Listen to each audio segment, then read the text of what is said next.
चीन में इस समय भी कोरोना से हाहाकार मचा हुआ है। भारत में आने वाला समय कितना चुनौतीपूर्ण होने वाला है, आज तक संवाददाता तेजश्री ने यह जानने का प्रयास किया। देखिए हमारी ये रिपोर्ट। हमारे साथ एक्सक्लूसिवली जुड़ रहे हैं एन.के. अरोरा जी, जो NTA-GI के चेयरमैन हैं।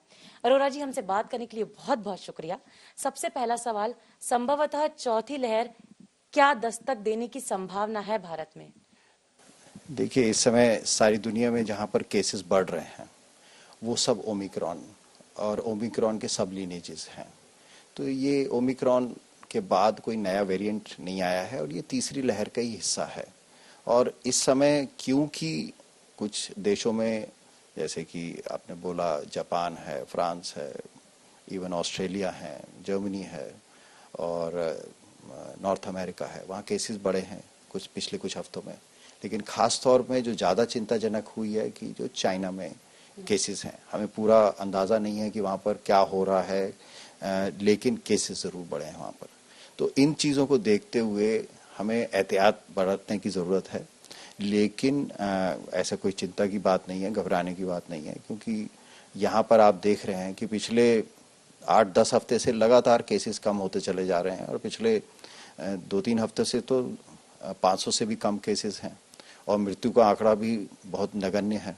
तो ऐसी स्थिति में और ये स्थिति इसलिए हो सकी है क्योंकि कोविड का जो पूरा कार्यक्रम रहा भारत में, लोगों ने टीका लगवाया, बढ़ चढ़ करके आए, टीका लगवाया और साथ ही साथ अनुशासन का पालन किया। सब लोगों ने कोरोना उपयुक्त व्यवहार का पालन किया बहुत अच्छी तरीके से। तो उस तरीके से हम लोग ऐसी स्थिति में हैं कि इमीडिएटली कोई पैनिक करने की जरूरत नहीं है, लेकिन तैयारी जरूर बना के रखनी चाहिए।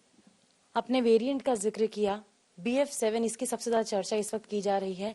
यदि ये, हालांकि अभी अब तक भारत में इसके 4 केसेस आए थे, लेकिन वो भी पहले आए थे। अभी हाल फिलहाल में इस तरह का कोई मामला नया भारत में दिखाई नहीं पड़ रहा है। फिर भी ये भारत में दस्तक देता है सर आगे आने वाले समय में, तो कितना खतरनाक होगा ये? BF7 जहां पर भी अपसर्ज हैं केसेस, वो एक वायरस की वजह से नहीं है, वह मल्टीपल वायरसेस के जो वायरस के सब लीनेजेस हैं।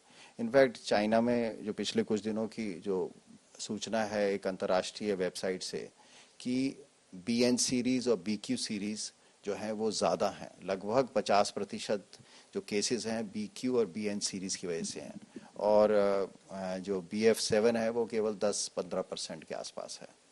और यही होता है कि जहाँ पर भी केसेस बढ़ रहे होते हैं ओमिक्रॉन के टाइम पे, तो कई सारे सब लीनेजेस होते हैं। नंबर 1 तो एक BF से घबराने की ज़रूरत नहीं है। हमारे पास कुल 4 केसेस हैं और बाकी केसेस के बारे में भी जीनोमिक सर्वेलेंस बहुत पैनी नज़र रखे हुआ है